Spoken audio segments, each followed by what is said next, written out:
Hi friends! Telangana రాష్ట్ర ప్రజలందరికీ అదిరిపే శుభవార్త. కొత్త అవసరచయిత పెన్షన్‌లు భారీగా అయితే పెంచారు. మరి ఇప్పటివరకు కూడా ఈ నెల అంటున్నారు, ఆ నెల అంటున్నారు ఇచ్చేదుందా లేదా అనేసి చాలామందైతే అడగడం జరిగింది. పాత పెన్షన్‌లు కూడా ఇవ్వట్లేదనేసి, సరైన టైంలో ఇవ్వట్లేదనేసి చాలామందైతే అడగడం జరుగుతుంది. కొంతమందికి రద్దు చేస్తున్నారు. మరెందుకు రద్దు చేస్తున్నారని కూడా అడగడం జరిగింది. ప్రతి ఒక్కరు కూడా ఇన్ఫర్మేషన్ క్లారిటీగా అర్థం కావాలంటే స్కిప్ చేయకుండా వీడియో అయితే చూస్తేనే మీకైతే అర్థమవుతుందండి.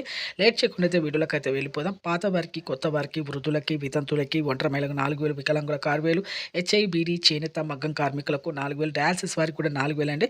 ప్రతి ఒక్కరు కూడా ఇప్పుడైతే భారీగా అయితే పెంచారు కానీ ఇవ్వట్లేదండి. ఎందుకంటే అప్డేట్ అనేది రాలేదు.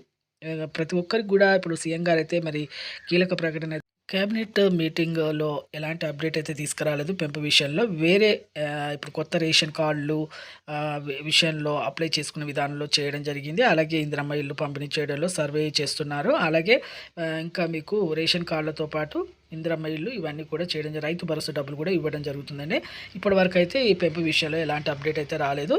ప్రతి ఒక్కరికి కూడా మేము పెంపు చేస్తాము అన్నట్టుగా చెప్తున్నారు కానీ ఇంకా ఇప్పటివరకైతే ఎలాంటి అప్డేట్ అయితే రాలేదండి. లైక్ చేయండి, షేర్ చేయండి, సబ్స్క్రైబ్ చేయండి. Thanks for watching.